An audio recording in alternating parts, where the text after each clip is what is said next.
काल सकाळपासून शेतकऱ्यांच्या या संपाला सुरुवात झाली। काही प्रमाणात अनेक ठिकाणी हिंसक वळण सुद्धा या संपाला लागलं। मात्र मुख्यमंत्र्यांनी कालच चर्चेची तयारी जरी दाखवलेली असली तरी आजच्या दुसऱ्या दिवशी मात्र कुठल्याही सरकारच्या वतीने मुख्यमंत्र्यांच्या वतीने तशा स्वरूपाच्या हालचाली मात्र पाहायला मिळाल्या नाहीत। ज्यांच्या संघर्ष यात्रेला कुठलाही पाठिंबा मिळाला नाही अशी काही मंडळी या संपाच्या आड हिंसा करण्याचा प्रयत्न करतायत। गुरुवारी शेतकऱ्यांचं आंदोलन पेटलं असताना मुख्यमंत्र्यांची ही प्रतिक्रिया बघा।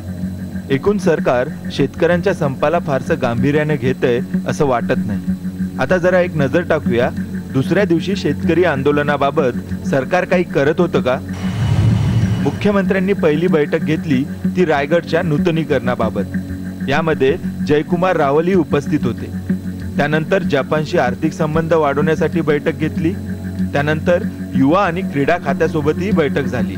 म्हणजे आज दिवसभर मुख्यमंत्र्यांच्या कार्यक्रम पत्रिकेत शेतकरी संपाला अजिबात जागा नव्हती। आता जरा शेतकऱ्यांशी निगडीत खाते असलेले मंत्री काय करत होते तेही बघूया।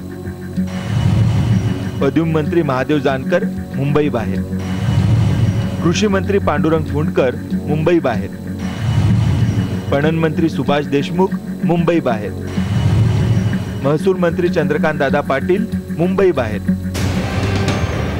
मंत्री मुंबई बाहेर आणि मुख्यमंत्र्यांच्या अजेंड्यावर इतर विषय। एकूण काय, शेतकऱ्यांच्या प्रश्नावर चर्चा करणं अपेक्षित असताना सरकार मात्र रिलॅक्स वाटतंय। महाराष्ट्राच्या माननीय मुख्यमंत्र्यांनी सोल्युशन मोडमध्ये असावं, चर्चा करावी आणि या प्रश्नातून मार्ग काढावा।